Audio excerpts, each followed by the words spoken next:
Imagine having the best season of your life and people already forgot about you. Raphinha got 62 goal contributions in all competitions and people already stopped talking about him as a Ballon d'Or contender. The man was La Liga player of the season, captain of a Barca side that won a domestic treble, and had not just a great Champions League campaign, but a historic one. Yet when you look around, Dembele, Yamal, hell, I even saw Vitinha's name being thrown around. After PSG won the Champions League, everybody's name was out there, except Raphinha. He became a victim of his own success. When your team is too good, when multiple players are breaking records and leading Ballon d'Or races, someone always gets left behind. We saw it happen with Vinny and Bellingham in 2024. Now it's happening again, and unfortunately, Raphinha was the forgotten one. Now some people will blame Barca fans and the Barca press.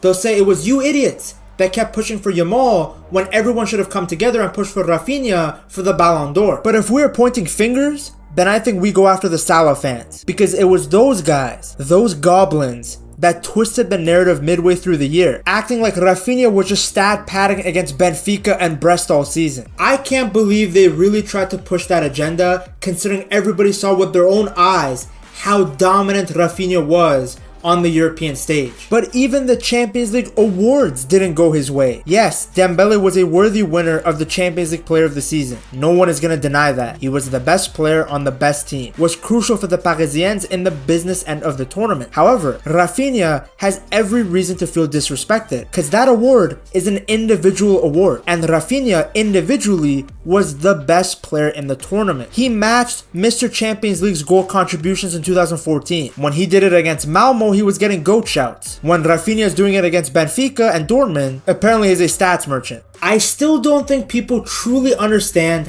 how good Raphinha was.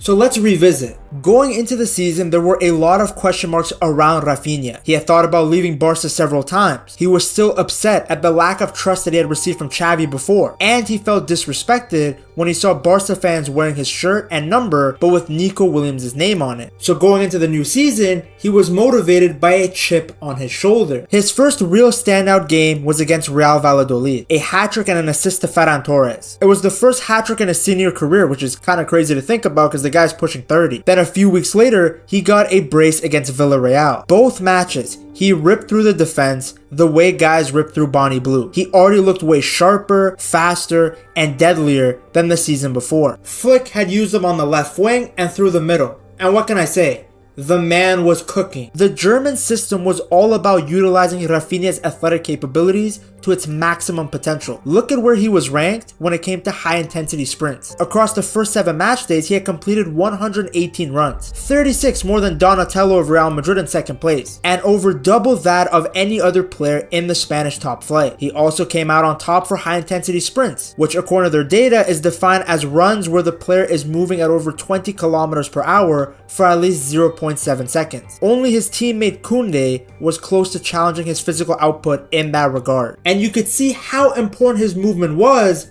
in the goals that he was scoring. It was his sharp run in behind that carved Valladolid open. Then against Villarreal, he was constantly a threat without the ball. It all started when he drifted into a smart spot between Villarreal's midfield and defense. He was just standing there but already causing problems. Eric Bailly didn't like it one bit. You can see him pointing and telling his teammate to keep an eye on Raphinha. Then Raphinha casually moved out wide, where he made Villarreal's right back Sergi Cardona make a tough decision. Does he follow Raphinha or watch out for Gerard Martin, who was creeping up on the wing? A second later, Raphinha sprinted towards the ball like he wanted a short pass, then spun and took off into the space behind the defense. It all happened so fast, he didn't even touch the ball, but his movement pulled 3 Villarreal players out of position. A midfielder followed him, a fullback followed him, and suddenly there was a huge gap for Gerard Martin to run into. That's Raphinha at his best, always thinking, always moving, even creating for his teammates when he doesn't have the ball. Such selfless running, combined with his athleticism and willingness to shift inside, made Raphinha a real handful, and nobody could stop him. In the Champions League, he was killing it as well. He got a goal and assist against Young Boys, but the performance that really put Raphinha on the map was what he did to Bayern. Because remember, as good as he was in 2024, Raphinha had never gone more than 20 goals in a season. Yes, he was a Barca player, but he wasn't talked about that much. But that night, against a team that had destroyed Barca so many times, Raphinha balled out. Here's an early opportunity for Raphinha, and what an opportunity against Manuel Neuer! 1-0! He's so hot! moment, Raphinha. Kubasi. It's wonderful vision. Execution wasn't too bad either. Raphinha. Raphinha! It's been a really special first half tonight. Kind of position in the Bundesliga during the week. And look at this break. And look who it is. It's Raphinha again. Oh, he scored again. Yeah, 1, 2, 3. All mine. A memorable hat-trick from the man captaining Barcelona tonight. The night that Barcelona beat Bayern Munich 4-1 will go down as one of the greatest performances of Raphinha's career. He wore the captain's armband, he scored a hat-trick, he got a man of the match. And with 15 minutes still left to play, he walked off to a standing ovation from the entire stadium. Nobody could have predicted this when the season had started. Back then, Raphinha was seen as a player that Barca were willing to sell. Now, he had become the heart of the team under Hansi Flick. Out on that left wing, nobody on Bayern could defend him. He was just too fast, too direct. It's a role that seems strange considering he was brought in from Leeds to play as a right winger, but it suited him perfectly. At that point in the season, he had 9 goals and 8 assists in just 13 games. This graphic shows just how important he was to Barca's attack. He was pressing, he was running back defensively, he was carrying the ball forward. Before that Bayern match, he had said that he needed to adapt to different positions, especially since Yamal had established himself as the starting right winger. And this gives you a glimpse into Raphinha's character, that he didn't complain, he just adjusted. And the way he adapted fit Flick's system perfectly. The way he was linking up with his teammates, carrying the ball. He always had speed, he was always skillful, but now he was full of confidence. And his 3 goals against Bayern showed just how confident he was. The first came very early into the game. He went by Neuer and tapped the ball into the empty net. This move only works if you trust yourself completely. Trust me, I saw Fernando Torres miss something easier than this. Then the second goal was pure magic. Raphinha cut inside on his weaker foot and curled it into the back of the net. Yes, he was even shooting with his weaker foot now. It landed in the one place where Neuer couldn't reach. And the third, all of his qualities put together. Yamal sends a beautiful through ball, Raphinha gets him behind with his speed, he brings it down, he holds off 2 defenders, and buries it with his left foot. Everyone in the stadium knew that it was going in. According to reports, people inside the club said that 2 things changed that allowed Raphinha to really shine. Firstly, he now played full matches. In the 2024 season, he was usually the first player to be subbed off no matter how he played. Xavi would sub him out of the 65th minute like clockwork. But under Flick, he was playing full 90 minutes because the German actually had faith in him. Then secondly, and it's working. This guy runs like he has 2 lungs. Then off the pitch, Raphinha was just as important. Before the season even started, his teammates voted him as one of the team captains. To be honest, I think a lot of fans were shocked at first, but now it makes perfect sense. The guy bleeds Blaugrana. He became a true leader, a big brother to the young stars like Balde, Yamal, Fermin, and Casado. Raphinha stood up for them in matches. Now, if you thought his Bayern performance was good, wait till you see what he did 3 days later in El Clasico at the Bernabeu. He struck again, a goal and assist in a 4-0 thrashing of Real Madrid. Then in January, he lifted his first trophy of the season, the Supercopa de España. In the final against Real Madrid again, he scored twice and set up another in a 5-2 win. Another man of the match performance, and now there was silverware around his neck. Again, I can't stress how good this guy was in big games all throughout the 2025 season. And I feel like people forget that. Not all goals and assists are the same. As much as Raphinha loves to raw dog Real Madrid, his true magic came in the Champions League. He scored against Dortmund and then scored a brace against Benfica in what was one of the most exciting games of the season. The blood immediately rushed to the lower half of my body as soon as I saw him score and slide in the rain. Holy aura. The next match week, he got 2 assists against Atalanta. Then just when Benfica thought they were free of Raphinha, he bodied them again, this time in the knockouts. In the first leg, he literally pulled something out of nothing. Barca were down to 10 men, not playing great, and he pulled out this. In behind. Oh, and watch out, that's a big error. It's let Raphinha in. Raphinha strikes, and he scores!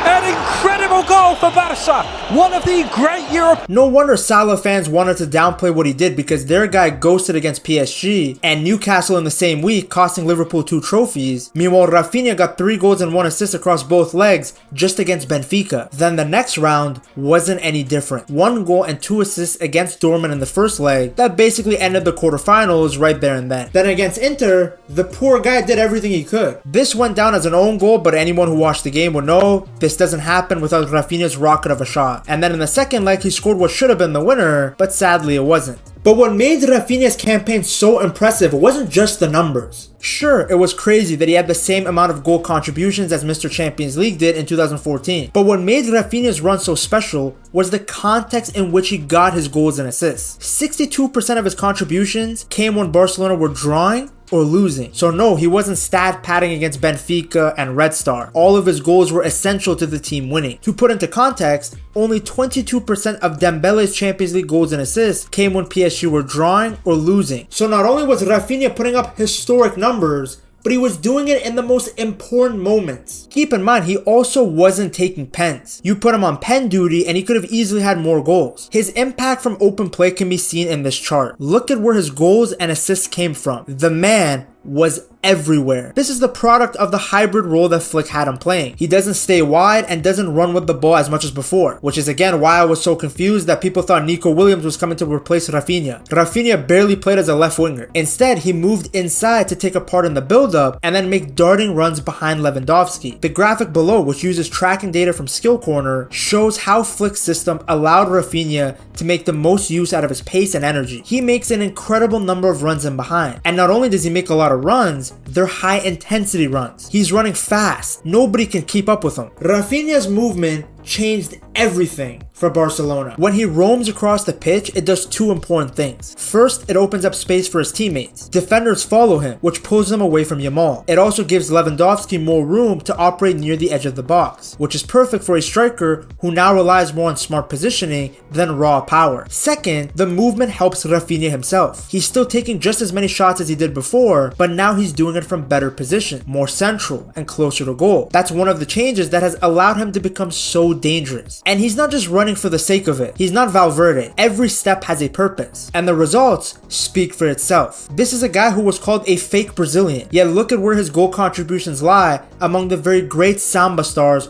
who have played for the Blaugrana. Some exceptional players on this list, and Raphinha has etched his name right up there with them. In terms of his Ballon d'Or campaign, I don't really know why it faded. If you want to go strictly off the eye test, then Yamal should be the favorite. And then if you want to go by stats, then Raphinha should be back in the convo. He was at the top when it came to goals and assists. But the award has always been about recency bias. Dembele shone in the Champions League final, so all the hype goes around him. Again, for some of you weirdos who didn't watch till the end or have comprehension issues, I'm not saying that Dembele doesn't deserve the Ballon d'Or. I'm just saying that people were very quick to have him leapfrog Raphinha after just one team trophy. Back in the day, we used trophies as a tiebreaker between Messi and Ronaldo because they were both so good. If you have two guys both scoring 50 plus goals, then you gotta look at which players won more. But I feel like now, people go straight to the team trophies. Like Vitinha had a great season, wonderful player, but no way were people thinking that he deserves the Ballon d'Or over Raphinha. But he wasn't even the best player on his own team. And then for Dembele, I saw a lot of people trying to push this idea that he should win it because of how good he was at pressing and how well he played in the false nine.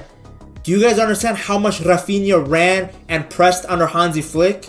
It's not like Dembele was the only guy to lead the line. Thankfully at least, Raphinha was able to win the La Liga Player of the Season award. When I saw Yamal win the Under-23 La Liga Player of the Season award, I was worried for a second that Mbappe was going to receive it. So I'm glad that after it was all said and done, Raphinha still got some recognition, even though for me, his 2025 season will always be remembered for his Champions League masterclass. Maybe it's a good thing that he won't win the Ballon d'Or. We have seen that Raphinha moves like Michael Jordan and takes things personally. It was his rage in the summer of 2024 that allowed us to see such a masterclass from him in the 2025 season. So him feeling pissed, feeling disrespected is good for the club as a whole because it means he's going to play with another chip on his shoulder. So hopefully him not winning the Ballon d'Or and not even being a contender anymore fuels him to play even better. Among Barca fans, he will always be respected. He led like a true leader on the battlefield, and he became another player who benefited from the touch of Hansi Flick. To see how the German completely transformed Barca from a team that went trophyless into one that is once again a European giant, you have to check out this video right here.